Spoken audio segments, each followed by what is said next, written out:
Welcome to subscribers of target 100 mathematics. हाँ जी, 12th class, कैसे हैं आप सब? मुझे उम्मीद है सैंपल पेपर 1 के सभी क्वेश्चंस आपने अच्छी तरह समझ लिए होंगे। नोटबुक और पेन लेकर रेडी हो जाइए सैंपल पेपर 2 करने के लिए।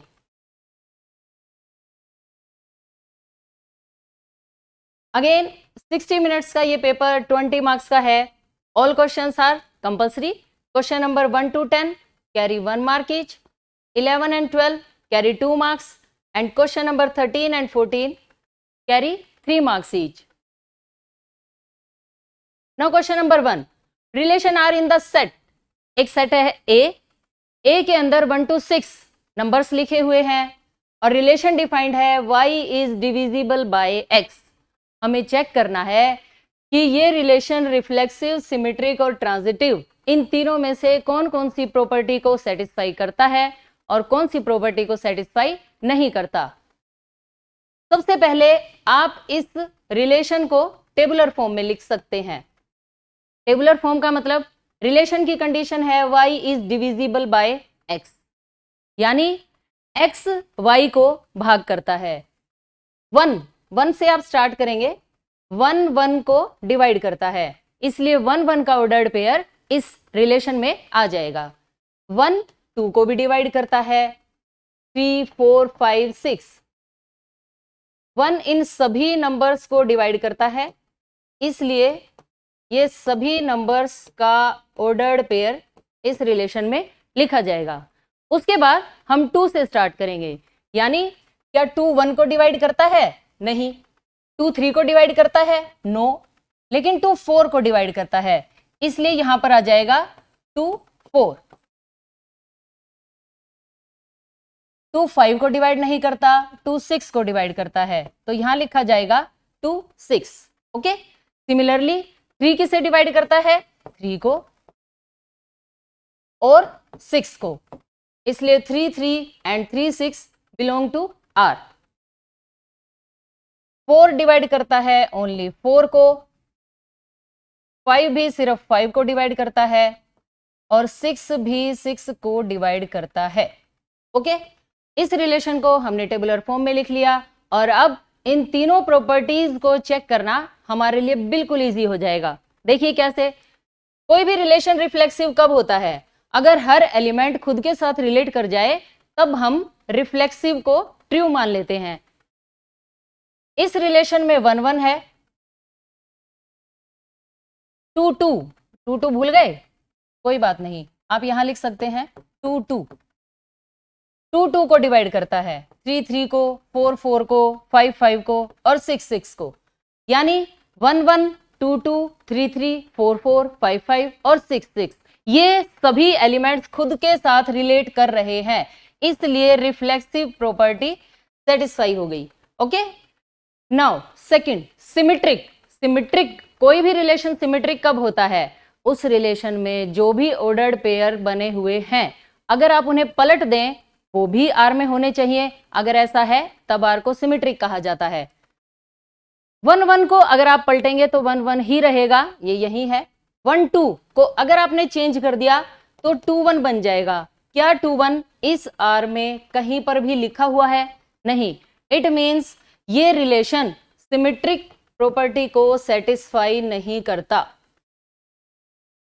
सिर्फ एक ही ऑर्डर्ड पेयर काफी होता है, आपको बाकी किसी भी ऑर्डर्ड पेयर के लिए चेक करने की कोई जरूरत नहीं है। थर्ड प्रॉपर्टी होती है ट्रांजिटिव। ट्रांजिटिव में क्या किया जाता है? 2 ऑर्डर्ड पेयर लिए जाते हैं। पहला ऑर्डर्ड पेयर यानी ये 1, इस 1 से शुरू होने वाला ही अगला ऑर्डर्ड पेयर लिया जाता है। इन दोनों को हटाकर 1 और 2, 1 और 2 का ऑर्डर्ड पेयर आपको चेक करना है कि क्या 1 और 2 का ऑर्डर्ड पेयर इस R में है? हाँ जी है। और ऐसा आपको 2 ऑर्डर्ड पेयर लेकर सबके लिए चेक करना होता है। ओके। इस बात को हम एक दूसरे तरीके से भी चेक कर सकते हैं। देखिए कैसे।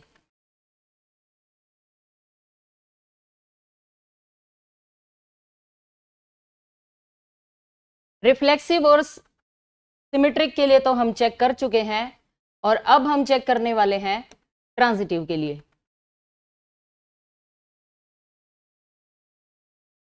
Late X Y belongs to R और Y Z belongs to R. हमने मान लिया इस आर में से हमने दो ऑर्डर्ड पेयर ले लिए। X Y belongs to R का क्या मतलब है, वो इस कंडीशन को पूरा कर रहा है। Y is divisible by x, यानी एक्स ने किसको डिवाइड किया, वाई को। एक्स ने वाई को डिवाइड किया, वाई ने जेड को डिवाइड किया। इट मीन्स एक्स जेड को डिवाइड करेगा ही करेगा, यानी एक्स जेड का ऑर्डर्ड पेयर भी आर से बिलोंग कर गया। ओके और अगर आप एनी टू ऑर्डर्ड पेयर लेकर यहां पर चेक करेंगे तो आपके पास ये प्रॉपर्टी सेटिस्फाई हो जाएगी। देखिए कैसे, ये 3 3 ये 3 6, बीच में से इस 3 को गायब कर दीजिए, ये 3 और 6 बना, ये ऑर्डर्ड पेयर यही है। ओके ऐसे आप सभी के लिए चेक कर सकते हैं। इट मीन्स हमारे पास रिलेशन रिफ्लेक्सिव हो गया, सिमेट्रिक नहीं हुआ और ट्रांजिटिव हो गया। रिफ्लेक्सिव और ट्रांजिटिव है, कौन सा ऑप्शन सही हो जाएगा, रिफ्लेक्सिव और ट्रांजिटिव। यहां पर रिफ्लेक्सिव है, नॉट सिमेट्रिक नॉट ट्रांजिटिव। ये वाला ऑप्शन तो इसमें आया ही नहीं, रिफ्लेक्सिव एंड ट्रांजिटिव है लेकिन सिमेट्रिक नहीं है। ओके यहां से आप इस नोट को काट दीजिए, ट्रांजिटिव है, रिफ्लेक्सिव है और नॉट सिमेट्रिक, तो b is correct. Okay understand. Now second question, find principal value of sine inverse minus 1/2। हमें साइन इनवर्स माइनस 1/2 की प्रिंसिपल वैल्यू फाइंड करनी है और इसके लिए मैंने आपको सैंपल पेपर 1 वाली वीडियो में एक ट्रिक बता रखी है, वही हम यहां पर यूज करेंगे। सबसे पहले आप साइन इनवर्स माइनस 1/2 को थीटा के इक्वल मान लेंगे। साइन इनवर्स इधर आकर किस में चेंज हो जाएगा, साइन में। हाँ जी, साइन में 1/2 वैल्यू कब होती है, साइन की 1/2 वैल्यू होती है साइन 30 डिग्री, और साइन 30 को क्या लिख सकते हैं, साइन π/6। अब इस माइनस को आप कैसे एडजस्ट करेंगे, इस माइनस को एडजस्ट करेंगे ऐसे, ये माइनस एंगल के पास चला जाएगा, ये दोनों टर्म्स कैंसिल हो जाएंगी और थीटा की वैल्यू आ जाएगी -π/6। Okay so A is correct answer. Understand? Now third question.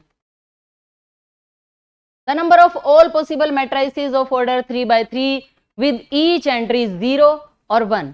3/3 order की मैट्रिक्स यानी 3 रो और 3 कॉलम। हमें यह बताना है कितने पॉसिबल मैट्रिसेस बनेंगी। ईच एंट्री या तो 0 होनी चाहिए या 1 होनी चाहिए, यानी यहां पर आपके पास सिर्फ दो चॉइस हैं, या तो आप यहां 0 लिख सकते हैं या 1। अगेन इस पोजीशन के लिए भी दो चॉइस हैं, यहां भी दो चॉइस। सिमिलरली इन सभी पोजीशंस के लिए हमारे पास सिर्फ और सिर्फ दो ही चॉइस हैं, हमें दो ही नंबर यूज करने हैं, या तो 0 या 1। यानी ये 2 इंटू 2 ऐसे कितने एलिमेंट्स हैं, ये 9, 2 की पावर 9, ये 9 एलिमेंट्स हैं। इन सभी में आप 2 इंटू 2 को 9 टाइम्स लिख देंगे, 2⁹ का मतलब 512।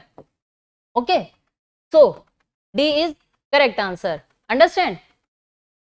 Now fourth question, find the value of determinant. बिल्कुल ही सिंपल सा क्वेश्चन है। डेटर्मिनेंट कैलकुलेट करने के लिए क्रॉस मल्टीप्लाई करके सब्ट्रैक्शन की जाती है। साइन 10 की मल्टीप्लाई कोस 80 से, sine 10 degree cos 80 degree, minus एक माइनस पहले से ही लगा हुआ है, डबल माइनस क्या बन जाएगा, प्लस कोस 10 इंटू साइन 80। लेकिन इन 4 ऑप्शंस में कोई भी ऑप्शन ये वाला नहीं है। इट मीन्स आपको यहां एक रूल अप्लाई करना है, साइन ए कोस बी प्लस कोस ए साइन बी। क्या फॉर्मूला होता है इसका, साइन ए प्लस बी यानी 10 + 80, और साइन 10 + 80 यानी साइन 90 डिग्री, और साइन 90 डिग्री की वैल्यू क्या होती है, 1। So B is correct answer. Okay now next question, question number 5, find dy by D X. हमारे पास y की वैल्यू गिवन है और हमें dy by D X find करना है। बहुत ही सिंपल सा क्वेश्चन है। कोस का डेरिवेटिव क्या होता है? कोस का डेरिवेटिव होता है माइनस साइन एक्स। वही हम यहां यूज करेंगे, y के प्लेस पर dy बाई डी एक्स। कोस का डेरिवेटिव माइनस साइन, बस एक बारी में आपको सिर्फ एक ही डेरिवेटिव करना है। ये वाली ब्रैकेट एज इट इज लिखनी है आपको। कई बार बच्चे जल्दबाजी में यहां साइन की जगह कोस लिख देते हैं और आंसर गलत हो जाएगा। सिर्फ कोस का साइन लिखा, एंगल एज इट इज। अब इस कोस को छुपा लीजिए। साइन का डेरिवेटिव क्या होता है? Cos x, which is required answer. So c is correct. Okay, now question number 6, y की वैल्यू गिवन है और हमें फाइंड करना है सेकंड डेरिवेटिव, यानी एक बार डेरिवेटिव करने के बाद आपको एक बार फिर से डेरिवेटिव करना है।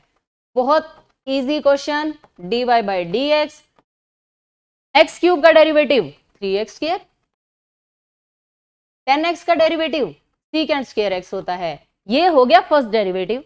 Second derivative again d square y upon d x square, 3 2 6x plus 2 को आप यहां लिखेंगे secant x as it is. Now ध्यान से इस 2 को आप छुपा लीजिए। सीकेंट x दिखाई दिया। सीकेंट x का डेरिवेटिव क्या होता है? सीकेंट x इंटू 10x, यानी यहां पर आपको लिखना है secant x into 10x। Secant 2 times आ गया है तो आप इसे लिखेंगे secant square x into 10x। ये यहां फिलअप के प्लेस पर आप ये वैल्यू लिख देंगे और आंसर यही आएगा। नाउ क्वेश्चन नंबर 7, ए मैट्रिक्स की वैल्यू गिवन है। ए में अगर ए ट्रांसपोज को ऐड कर दिया जाए तो आइडेंटिटी मैट्रिक्स आती है। हमें ये बताना है कि अल्फा की क्या वैल्यू होगी। ये क्वेश्चन भी बहुत ही आसान है। देखिए, ए प्लस ए ट्रांसपोज का मतलब है पहले आपने ए की वैल्यू लिखी और उसके बाद वैल्यू लिखनी है ए ट्रांसपोज की। और ट्रांसपोज का मतलब क्या होता है? ऐसे जो रोज बनी हुई है उनके कॉलम बना लीजिए। ये वाली रो ऐसे है, इसका कॉलम बनाइए कोस अल्फा माइनस साइन अल्फा। ये रो ऐसे बनी हुई है, sine alpha cos alpha. Okay, हमें इन दोनों का सम करना है। सम कैसे होता है? कोरस्पॉन्डिंग एलिमेंट्स को ऐड किया जाता है।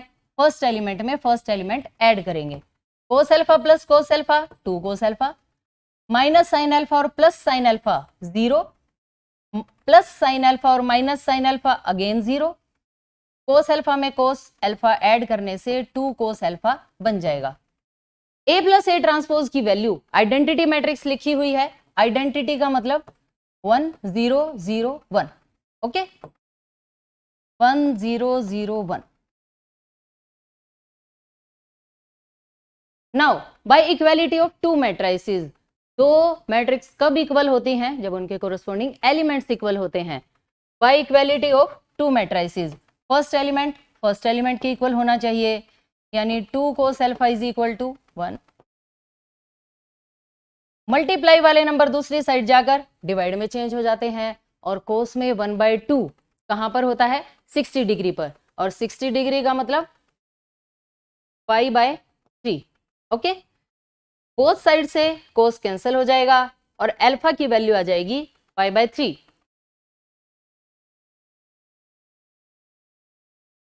हमें अल्फा की वैल्यू बतानी थी जो कितनी आ गई? π/3। Okay, now next question,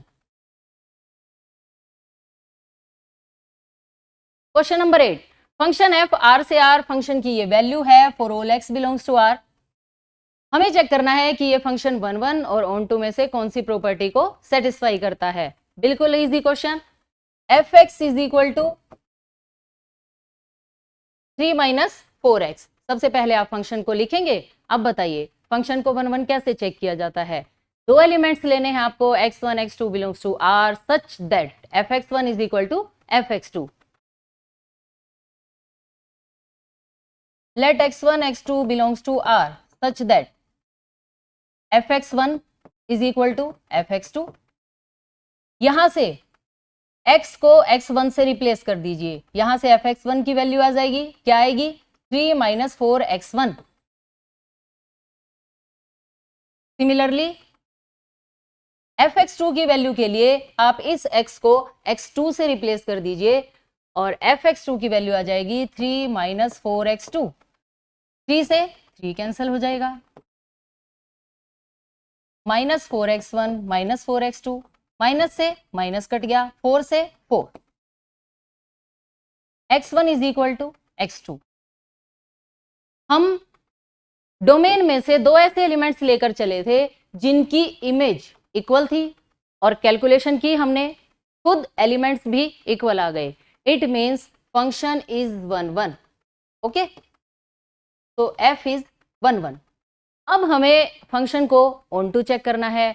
on to check करने के लिए हमें को डोमेन में से, इसे डोमेन कहते हैं और इसे को डोमेन,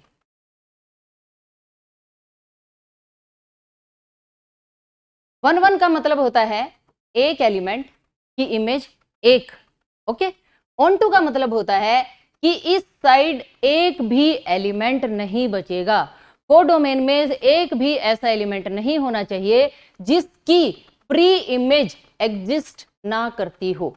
ओके, यानी इस साइड वाले सभी एलिमेंट्स की प्री इमेज डोमेन में होनी चाहिए। तो इसे कैसे किया जाता है,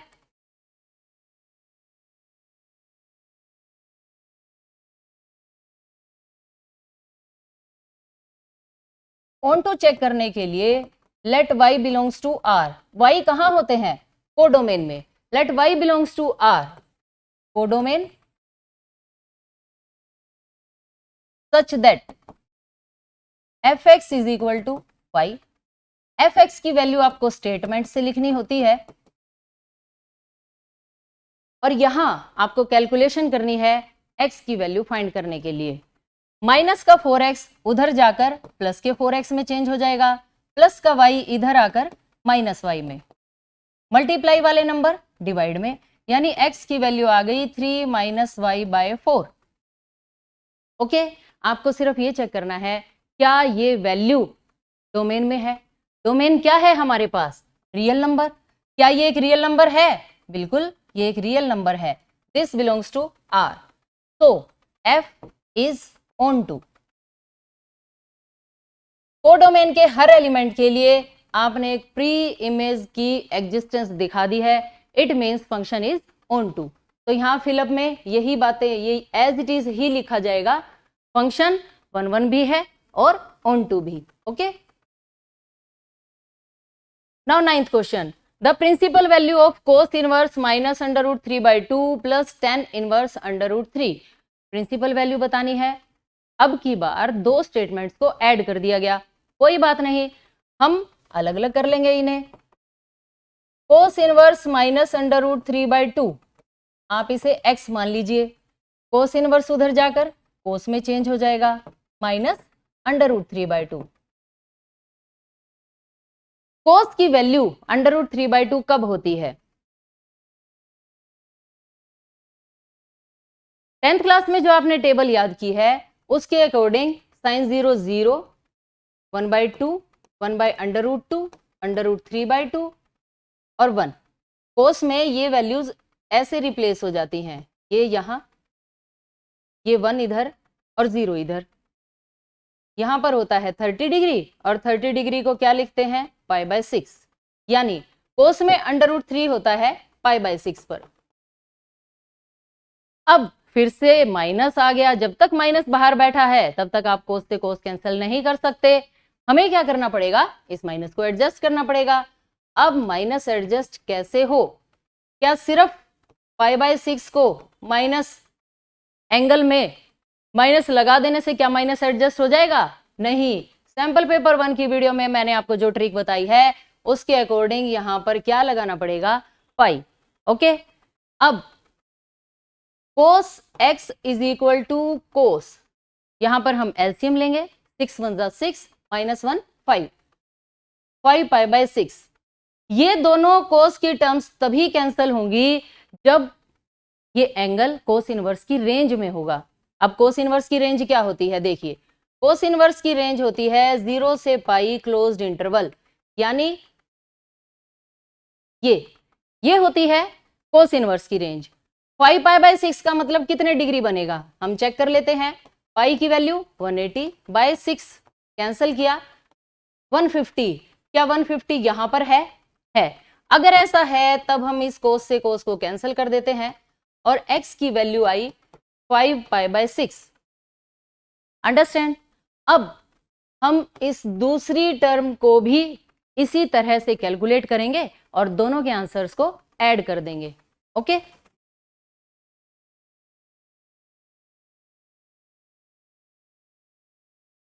5 पाई बाय 6 इसे आप याद रखिए और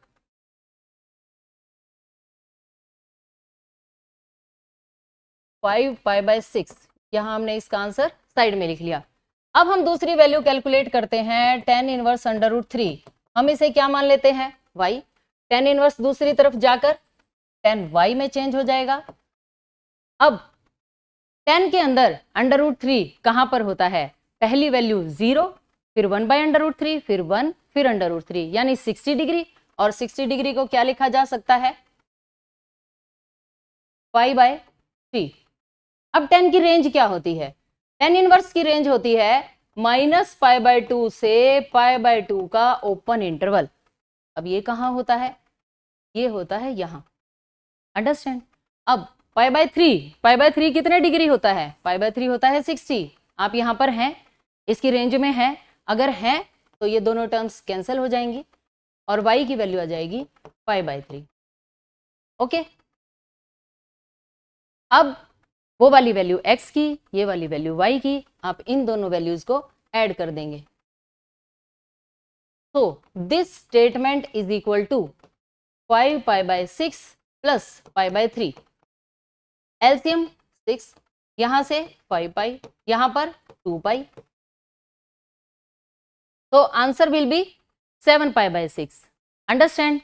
यानी प्रिंसिपल वैल्यू का जो आंसर है वो आ गया 7 पाई by 6। Understand? Now question number 10, y की वैल्यू गिवन है और आपको ओनली फर्स्ट डेरिवेटिव फाइंड करना है। बिल्कुल ही आसान क्वेश्चन है। y का derivative dy by dx, logarithm x और cos x, यहां पर आपको u इंटू वी का यूज करना पड़ेगा। u इंटू वी क्या कहता है? First function as it is, second का derivative plus second as it is और फर्स्ट का डेरिवेटिव।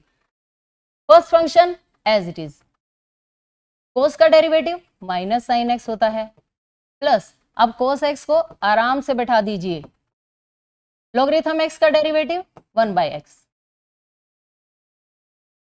बस खत्म, इतना ही सवाल है ये।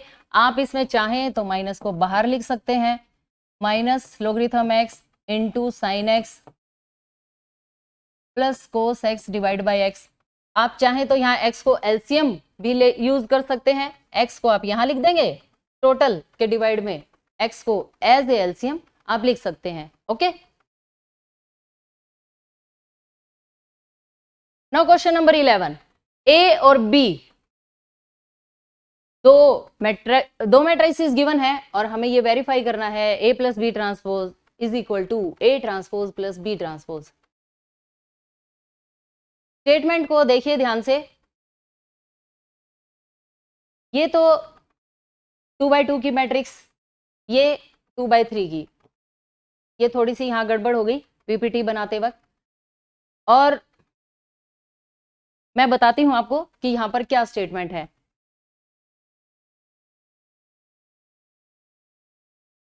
यहाँ पर दो एंट्री मिस हो गई हैं, 0 और 1। ओके, अच्छा एक बात और, अभी आप सोच रहे होंगे कि इन दोनों को प्लस करना है, ये a है ये b है, कैसे प्लस होंगे? क्योंकि इसका ऑर्डर है 3/2, वो है 2/3, ऐड नहीं हो सकते। ध्यान से देखिए, ये वैल्यू a ट्रांसपोज की है। अंडरस्टैंड? अब हम इस क्वेश्चन को बड़े आराम से वेरीफाई कर सकते हैं। कैसे? इस a ट्रांसपोज से पहले आप a ढूंढ के लाइए, और a ट्रांसपोज से a ढूंढने का मतलब एक बार फिर से ट्रांसपोज करना होता है, यानी ये फर्स्ट रो है, इसका फर्स्ट कॉलम बना दीजिए, second row second column, third row third column. ये है a, ये आपके पास b है, यहां से ढूंढ लाइए बी ट्रांसपोज। बी ट्रांसपोज का मतलब -1 2 1 ऐसे लिखा है, आप इसे ऐसे लिखिए, 1 2 3 को ऐसे। और अब हमें जो वेरीफाई करना है उसकी लेफ्ट हैंड साइड ले लेते हैं। लेफ्ट हैंड साइड में है ए प्लस बी का ट्रांसपोज। तो पहले हम ए और बी को ऐड कर लेते हैं। ए मैट्रिक्स 3 -1 0 4 2 1, ये तो है ए, प्लस बी, बी ये वाली मैट्रिक्स है, -1 1 2 2 1 3, और फिर इसका ट्रांसपोज हम बाद में करेंगे। 3 -1 की वैल्यू 2, -1 + 2 1, 0 + 1 1, 4 और 1 5, 2 + 2 4, 3 + 1 4, 2 1 1 5 4 4। अगर आप इसका ट्रांसपोज करेंगे तो फर्स्ट रो का फर्स्ट कॉलम ऐसे बनेगा और 5 4 4 ऐसे लिखा जाएगा। ओके, ये हमारे पास लेफ्ट हैंड साइड का आंसर आ गया। और राइट हैंड साइड का आंसर कैलकुलेट करने के लिए आपको क्या करना है, ए ट्रांसपोज में बी ट्रांसपोज को ऐड करना है। अगर दोनों आंसर इक्वल आ गए इट मींस वेरिफिकेशन कंप्लीट हो गई।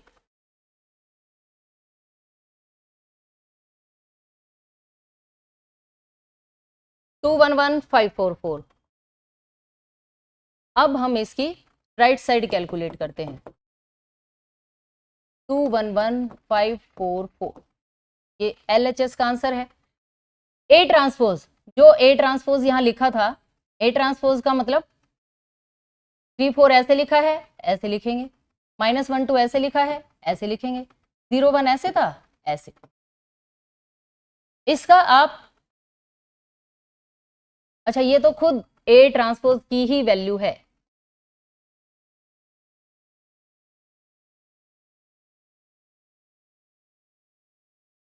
ए transpose plus b transpose, a transpose की ये वैल्यू यही लिखी जाएगी 3 4 -1 2 0 1। बी ट्रांसपोज, इसका ट्रांसपोज आप ऐसे करेंगे।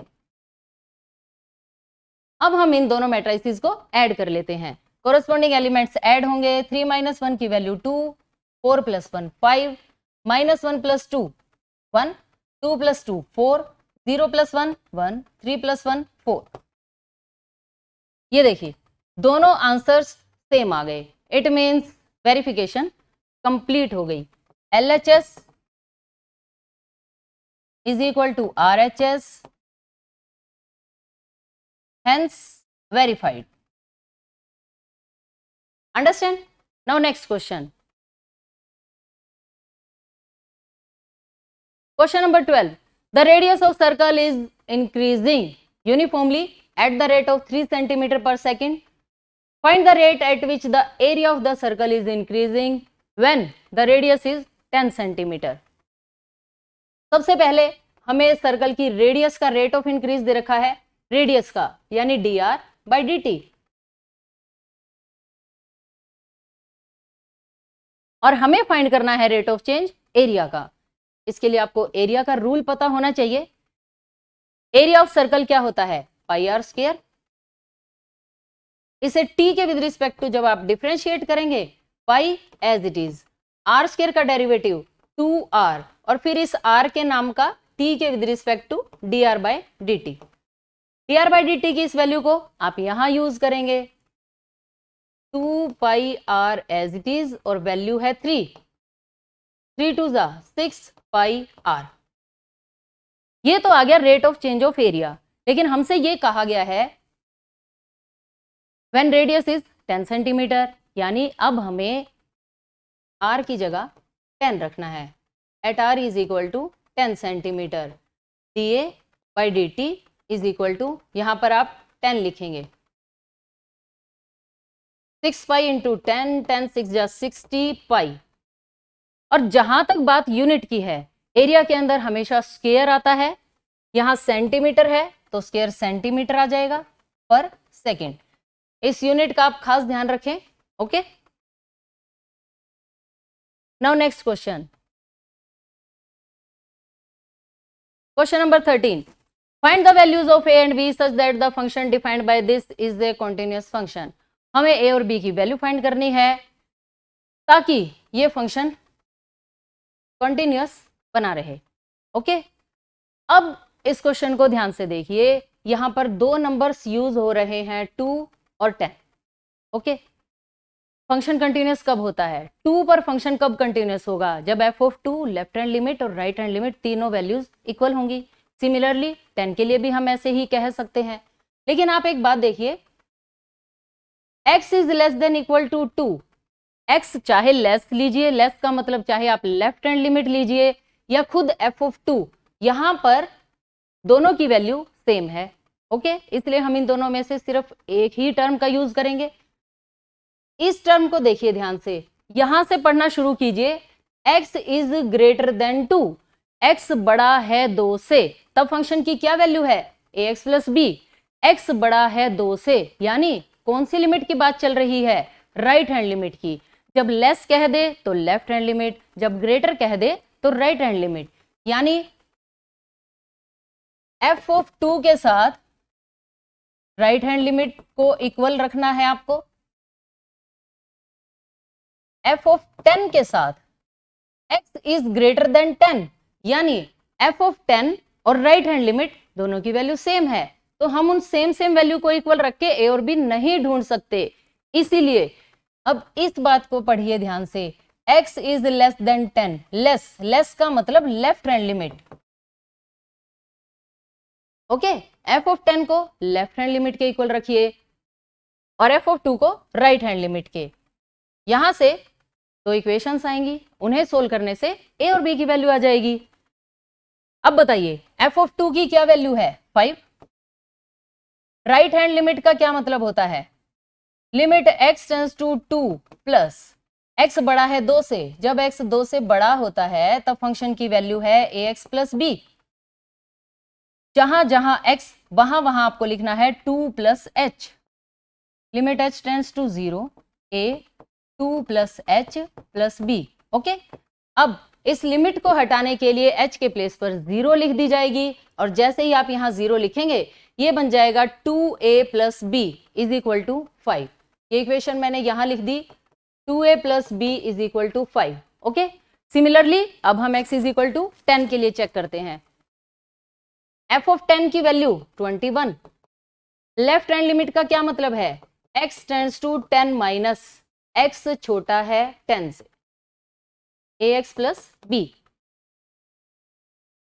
लिमिट h टेंड्स टू 0, जहां जहां x वहां वहां 10 माइनस h। अब h के प्लेस पर 0 लिखेंगे यहां, और ये क्या बनेगा? 10a plus b is equal to 21। अब आप इन दोनों इक्वेशंस को सिंप्लीफाई करके a और b फाइंड कर सकते हैं। बिल्कुल ही आसान है, साइन चेंज कर दीजिए, b से b कैंसिल हो जाएगा। 2 माइनस 10 की वैल्यू -8, 5 माइनस 21 -16, माइनस से माइनस कट, मल्टीप्लाई वाले नंबर दूसरी साइड जाकर डिवाइड में चेंज हो जाते हैं, और 2 8 जा 60, सॉरी 8 डिवाइड में आकर 2 नहीं बनेगा, 8 तो 8 ही रहेगा। ओके, 8 2 जा 16, a की वैल्यू 2। अब a की इस वैल्यू को आप किसी भी इक्वेशन में पुट कर सकते हैं, या तो इसमें या यहां। अगर आप यहां पुट करते हैं, a के प्लेस पर 2 लिखेंगे तो ये क्या बन जाएगा? 2 into 2 plus b is equal to 5। 2 2 जा 4, प्लस का 4 दूसरी साइड जाकर माइनस में चेंज हो जाएगा, और b की क्या वैल्यू आ जाएगी? 1। तो a is equal to 2 and b is equal to 1 लेने से ये फंक्शन कंटिन्यूअस रहेगा। Okay, now next question, question number 14, solve the following system. ये मोस्ट इंपॉर्टेंट क्वेश्चन है, मार्च के एग्जाम में भी पक्का 110% ये वाला क्वेश्चन जरूर आता है। इस टाइप का, एग्जैक्टली नहीं, इस टाइप का एक क्वेश्चन जरूर आता है। मैट्रिक्स मेथड का यूज करके हमें इन इक्वेशंस को सोल्व करना है, यानी एक्स वाई जेड की वैल्यू फाइंड करनी है। बहुत ही सिंपल सा क्वेश्चन है। इस गिवन सिस्टम को हम कैसे लिख सकते हैं? ax is equal to b. यहां पर a की वैल्यू कहां से आती है? एक्स वाई जेड के कोफिशिएंट से हम ए मैट्रिक्स बनाएंगे। एक्स क्या होते हैं, यही एक्स वाई जेड, और बी क्या होता है, ये वाली वैल्यूज, इनकी कॉलम मैट्रिक्स। ओके, देखिए सबसे पहले हम ए मैट्रिक्स बनाते हैं। कोफिशिएंट लिखने हैं, 1 कुछ नहीं लिखा होता तो 1 माना जाता है, 1 माइनस 1 और 1, 2 1 माइनस 3, 1 1 1, ये बन गई ए मैट्रिक्स। ओके, नाउ एक्स क्या बनेगा, कॉलम मैट्रिक्स में एक्स वाई जेड, और बी क्या है, कॉलम मैट्रिक्स में 4 0 2। ओके, अब हम इस ए मैट्रिक्स का डिटरमिनेंट फाइंड करेंगे, और डिटरमिनेंट कैसे फाइंड होता है, डिटरमिनेंट फाइंड होता है ऐसे, सबसे पहले आपने 1 लिखा, ब्रैकेट लगाई, ये वाला कॉलम और ये वाली रो हटाने के बाद जो 4 एलिमेंट्स बच गए उनकी क्रॉस मल्टीप्लाई करके आपको सब्ट्रैक्ट करना है। ओके, ये कॉलम गया, ये रो गई, 1 1 जा 1, 3 1 जा 3, और माइनस है तो क्या बन जाएगा, प्लस, क्योंकि डबल माइनस प्लस हो जाता है। सेकेंड टर्म जब आप लिखते हैं तो हमेशा माइनस अपनी तरफ से लगाते हैं, यहां पहले ही माइनस लगा हुआ है तो आप +1 लिखेंगे, अगेन ब्रैकेट लगेगी, ये कॉलम और ये रो हटाने के बाद जो 4 एलिमेंट हमारे बच गए वो ये हैं। ओके, 2 1 जा 2, इनकी मल्टीप्लाई -3, और हमें भी माइनस करना है तो वो क्या बन जाएगा, +3, ये +1 एज इट इज। अब की बार ये कॉलम और ये रो यहां से गायब हो जाएंगे, सिर्फ ये 4 एलिमेंट्स बचे, 2 1 जा 2 और 1 1 जा 1, यानी 2 - 1। बस अब आप इन टर्म्स को सिंप्लीफाई कर लीजिए, ए का डिटरमिनेंट आ जाएगा, 3 + 1 4, 3 + 2 5, 4 + 5 9, 2 - 1 1, तो कुल मिला के ये आ गया 10। और 10 कैसा नंबर है, नॉन जीरो। इट मीन्स ये मैट्रिक्स ए नॉन सिंगुलर है। नॉन सिंगुलर मैट्रिक्स के ही इनवर्स एग्जिस्ट किया करते हैं। हमें यहाँ इनवर्स की क्यों जरूरत है, क्योंकि हमें एक्स वाई जेड की वैल्यू फाइंड करनी है, और x होगा A inverse b। Okay, A inverse का क्या रूल होता है, 1/a का determinant into adjoint A. Understand, determinant हम 10 फाइंड कर चुके हैं, अब हमें सिर्फ एडजॉइंट ए की वैल्यू फाइंड करनी है। ओके, देखिए एडजॉइंट ए की वैल्यू कैसे फाइंड की जाएगी,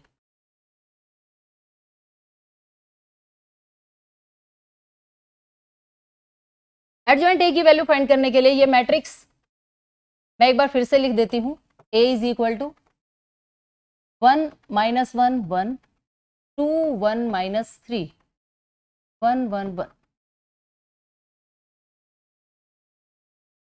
पहले एलिमेंट को a11 से दिखाया जाता है, दूसरे को a12 से, फिर a13 से। कोफैक्टर आपको ऐसे ही लिखने हैं, a11 a12 a13। ओके, इन तीनों का। अब ये क्या है, सेकंड रो फर्स्ट कॉलम, यानी 21 पहला नंबर रो के लिए होता है, दूसरा नंबर कॉलम के लिए, 21 22 23। उसके बाद आप यहां जाएंगे, थर्ड रो फर्स्ट कॉलम 31 31 32 और 33। ओके, ध्यान से देखिए, मैंने इन 9 एलिमेंट्स को सिर्फ और सिर्फ 2 लाइंस में ही लिखा। इससे हमें क्या फायदा होगा, 2 + 1 3, 2 + 1 3, 3 + 2 5, 3 + 2 5। जो भी ओड नंबर्स, जिनका सम ओड नंबर्स आता है, वो ऑटोमेटिक राइट साइड में आ गए हैं। ओके, और इनके आगे अगर आप पहले ही माइनस लगा लेंगे, कोफैक्टर्स में माइनस लगाया जाता है अगर सम ओड होता है तो, इवन में नहीं। 1 + 1 2, 4 4, ये भी 4 6। ओके, यहां माइनस नहीं लगता, इन सभी के आगे माइनस लगता है। आप 2 लाइन में लिखिए, माइनस वाले खुद ही अलग हो जाएंगे, और सबसे पहले माइनस लगा दीजिए ताकि माइनस की मिस्टेक ना हो। ओके, अब पहला कोफैक्टर, यानी ये इसका कोफैक्टर, ये कॉलम नहीं देखना, ये रो नहीं देखनी, 1 1 जा 1, इनकी मल्टीप्लाई -3, एक माइनस हमें करना है, तो कोफैक्टर डबल माइनस हो गया +3, 3 + 1 4। ओके, नाउ सेकंड, ये कॉलम गया, ये रो गई, 2 1 जा 2, ब्रैकेट लगा के लिखना, इसकी वैल्यू +3, ये आ गया -5, ओके, नाउ A13 का मतलब first row third column,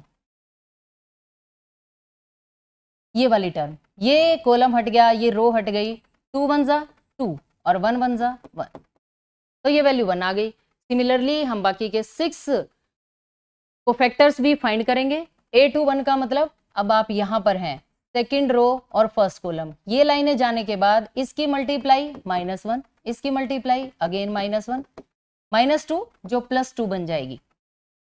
A22 का मतलब 1 -1, ये तो डायरेक्ट 0 हो गया। Second row third column 1 + 1 -2, A31 यानी यहां इनकी मल्टीप्लाई 3 -1 यानी 2। इसका कोफैक्टर फाइंड करने के लिए ये कॉलम और ये रो जाएगी, तो -3 -2 -5 जो कि +5 बन जाएगा। और लास्ट वाला जो कॉलम है, ये नंबर जाने के बाद 1 और +1, ये रो और ये कॉलम हटने के बाद इसकी मल्टीप्लाई 1 है, इसकी मल्टीप्लाई -2 होगी जो +2 में चेंज हो जाएगी यानी 3। ओके, अब एडजॉइंट क्या होता है?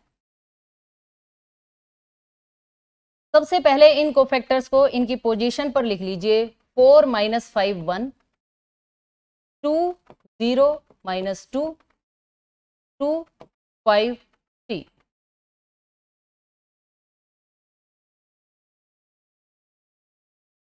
एडजॉइंट होता है इस कोफैक्टर वाली मैट्रिक्स का ट्रांसपोज। अगर हम इसका ट्रांसपोज कर देंगे तो एडजॉइंट ए की वैल्यू आ जाएगी, जिसका हम ए इनवर्स में यूज करेंगे। ओके,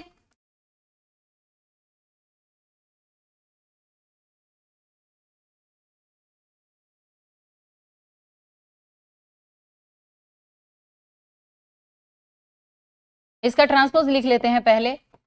4 - 5 1 2 0 -2 2 5 3। अब ए इनवर्स के लिए आप क्या लिखेंगे?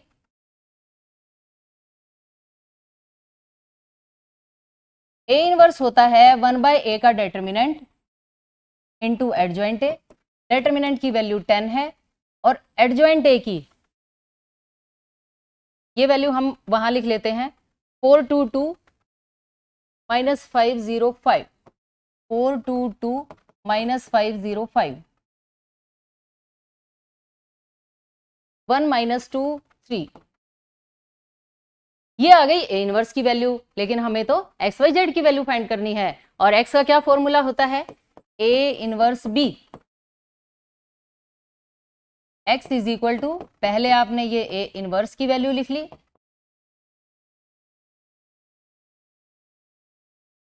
और बी की वैल्यू, बी क्या था? ये 402। ओके, 402 सिंपल आपको ये मल्टीप्लाई करनी है और इसी के साथ एक्स वाई जेड की वैल्यूज आ जाएंगी। 4 4 जा 16, सेकेंड टर्म 0 हो जाएगी, 2 2 जा 4, -5 × 4 माइनस का 20 प्लस का 10, 4 + 6, ये बनेगा 20 - 10 और 10, ये 10 इन सभी को कैंसिल कर देगा, 10 2 जा 20, 10 1 जा 10 और 10 1 जा 10। कैपिटल एक्स क्या था? X y z. Corresponding values क्या बन जाएंगी? तो x is equal to 2, y is equal to -1 and z is equal to 1, which is required answer. और इसी के साथ ये सैंपल पेपर 2 भी आपने कंप्लीट कर लिया है। मुझे उम्मीद है कि सभी क्वेश्चंस आपको अच्छी तरह से समझ आ गए होंगे। अगर किसी भी क्वेश्चन में कोई भी दिक्कत है तो कमेंट सेक्शन में जरूर बताएं, और चैनल को सब्सक्राइब करना बिल्कुल ना भूलें, क्योंकि बहुत ही जल्दी आने वाली है सैंपल पेपर 3 की वीडियो। अगर आप ये सभी क्वेश्चंस अच्छे से कर लेंगे तो आने वाले सेट में, सेट 1 जुलाई 2023 में आपके मार्क्स बहुत ही ज़्यादा अच्छे आएंगे बिना चीटिंग के। Thanks for watching, bye bye, take care.